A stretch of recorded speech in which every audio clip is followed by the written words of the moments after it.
Steel સેક્ટરની, કારણ કે આજે જે ન્યૂઝ બનતા દેખાઈ રહ્યા છે એ સૌથી મહત્ત્વના છે અને સ્ટીલ સેક્ટરને અફેક્ટ કરશે.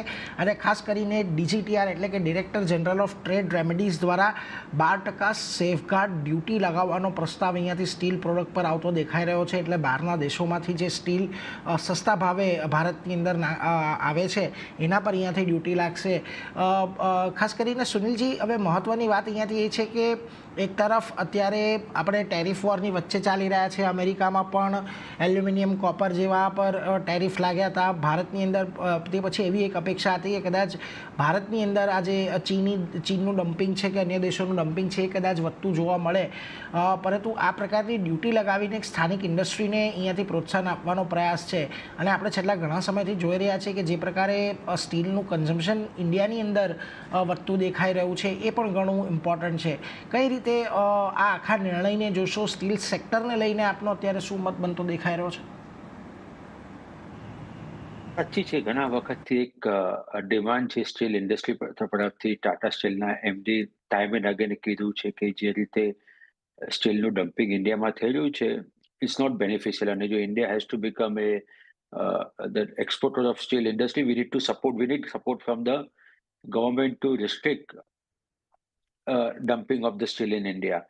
તો આઈ થિંક પણ એમાં બીજો વ્યૂ એવો હતો કે ભાઈ steel is A input cost ઘણી ઇન્ડસ્ટ્રી માટે, અને જો સ્ટીલના ભાવ વધે તો બાકી બીજી બધી વસ્તુઓના પણ ભાવ વધે અને that becomes a inflationary in the economy. અને એ થાય તો ક્યાં ઇન્ડિયાના હિતાવહમાં છે કે આ વસ્તુ તમારી કરવી જોઈએ.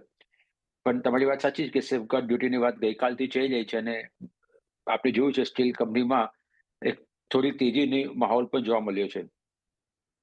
I think logically તમે જોશો તો steel companies R commanding a very reasonable valuation. Last couple of years, steel companies have gone nowhere in terms of a law of average should come in, and their companies are well run, well managed. Some of the players are lowest cost producer in the world, and જો આ safeguard duty આવે તો I think that should benefit. Number one. Number two, China has been a big problem for the world in terms of steel. હવે China economy want to put lot of stimulus to boost the consumption, to boost the economy. ને કદાચ જો એ થાય તો જે એ લોકોનું જે એક્સપોર્ટની જે ક્વોન્ટમ છે એ ઓછી થાય. Why? Because domestic demand itself would be so strong કે તમારે એક્સપોર્ટ કરવાની જરૂર ન પડે. અને જો એ ના થાય તો ઇન્ડિયન કંપનીને બેનિફિટ થઈ શકે. તો I think China factor plus safeguard duty થોડું લોજિકલી એમ લાગે છે કે સ્ટીલ કંપની થોડું સારું કરવું જોઈએ. They should outperform as compare to the market. તો તમારી પાસે એક્સપોઝર ન હોય સ્ટીલ કંપનીનો તો it's not a bad idea કે તમે 5 થી 7% જેવું તમે એક્સપોઝર સ્ટીલ કંપનીમાં ઇન્ક્રીઝ કરો. એટલે જો અત્યારે ખાસ કરીને સેક્ટર માટે જે અહીંયાથી વાતાવરણ છે એ થોડુંક સુધરી રહ્યું છે. બીજી તરફ વેલ્યુએશન પણ અત્યારે થોડાક આકર્ષક છે, એટલે થોડું ઘણું રોકાણ તમે ખાસ કરીને સ્ટીલ કંપનીઓની અંદર વધારી શકો છો એવો એક મત છે. પરંતુ ખાસ કરીને આજના દિવસે જુઓ, હવે જે સ્ટીલ કંપનીઓ પર કારોબારની આપણને અસર દેખાવાની છે. અમિતજી, ખાસ કરીને જુઓ, અહીંયાથી આપણને સ્ટીલ કંપનીઓમાં આમ તો ગઈકાલે ટાટા સ્ટીલમાં એક સારો પોઝિટિવ કારોબાર જોવા મળ્યો હતો. સેલનું કાઉન્ટર કે જ્યાં સતત એક ઘટાડો હતો ત્યાંથી એક સારી રિકવરી ગઈકાલે આવતી જોવા મળી. જે છેલ્લા 3 દિવસથી JSW સ્ટીલમાં ઘટાડો આવી રહ્યો હતો એ પણ ગઈકાલે થોડો અટકતો દેખાયો. આજે તમારો ક્યાં ફોકસ રહેશે ખાસ કરીને સ્ટીલ કંપનીઓમાં?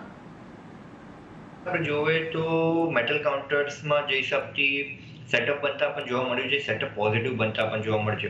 જે હિસાબથી નિફ્ટી મેટલ ઇન્ડેક્સનો બી આપણે જોઈએ સેટઅપ, તો ચાર્ટ પેટર્ન એ ઓવરઓલ એનાથી પોઝિટિવ લાગી રહ્યું છે. કરન્ટલી આપણે જોશું 9065 નો એક બ્રેકઆઉટ લેવલ છે નિફ્ટી મેટલ ઇન્ડેક્સનો. 9065 ના ઉપર જેમ નીકળે છે નિફ્ટી મેટલ, ત્યારબાદ મને લાગે છે મિનિમમ 150 થી 200 પોઈન્ટની રેલી આપણને નિફ્ટી મેટલ ફ્રન્ટ પર જોવા મળી શકે છે. અને એક્ઝેક્ટલી આપણે જોશું તો સામે આપણે જોઈએ Jindal steel, Hindalco, Tata steel, JSW steel બધામાં આપણે જોઈ રહ્યા છીએ એક સારું સેટઅપ બનેલું છે.